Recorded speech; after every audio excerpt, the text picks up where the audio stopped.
Hey everybody, welcome back to another video. Today we're going to be talking about checking the clutch, making sure all the measurements are correct from the free stroke and the pedal, applied pedal in the cab. And then we're going to go underneath the truck and look through the inspection plate at the clutch brake and shift forks and making sure those measurements are correct. And we have a little nice tool down there that helps with that. Like I said, first thing we're going to do is measure our free stroke, exactly that, and we're going to go off the reference point. It's just easier like this, off the steering pedal. So I would say right now I'm at 23 inches, and just go until you feel the clutch start to engage, which would be from 23 to 25. So it'd be 2 inches of free stroke, which is in the higher end of the acceptable range, which would be about 1.5 inches to 3 inches of free pedal. But it once again depends on driver comfort, what they require, and manufacturer specifications as well. And we're going to take a quick break from that and go downstairs, not downstairs, but under the truck, and measure that. Alright everybody, we're down here underneath the truck, as you can see, and right now we're remove the inspection plate, which has a grease fitting, have to be held to the side. And just a quick overview of the parts. I have our belly pan or oil pan, then our transmission, or I apologize, that's the flywheel. You can see the ring gear teeth right there. And move on back to our clutch right there, and then onto our transmission,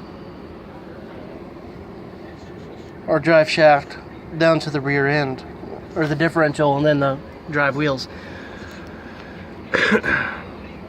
But we're not going to be adjusting the clutch today, although if you did, you would be moving the ring gear teeth by hand.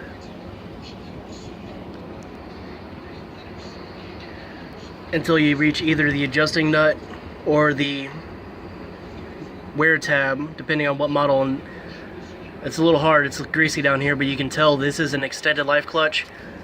But right here, we're looking at these parts directly there. Those are the clutch fingers, and that's what actually pulls on the release bearing up into and pulls the clutch away from the flywheel. And right there is our clutch brake, which only applies once you hit the clutch pedal all the way to the floor. Now, like I said, there are commonalities and measurements, and between the clutch brake and the release bearing is about 1/2 inch, which we have a pretty nice little tool right here, which is that round bar 1/2 inch. And this thin bar is 1/8 of an inch, so you want 1/8 of an inch between the release forks and the throwout bearing, and 1/2 inch between the clutch brake and the throwout bearing. So I'm going to stick this up there real quick. Like I said, it should fit in there snugly, no play. We're successful there, so we're going to go ahead and just turn it around. Stick this tool up in there to the between the clutch forks and throwout bearing, which seems to be alright. A little bit loose, so that might need to be adjusted up, which would be done in the clutch linkage itself. Like I said, we're just going to be measuring right now. If it test whether any of this is out of tolerance, in that case we would go ahead and adjust either the clutch linkage or the clutch itself.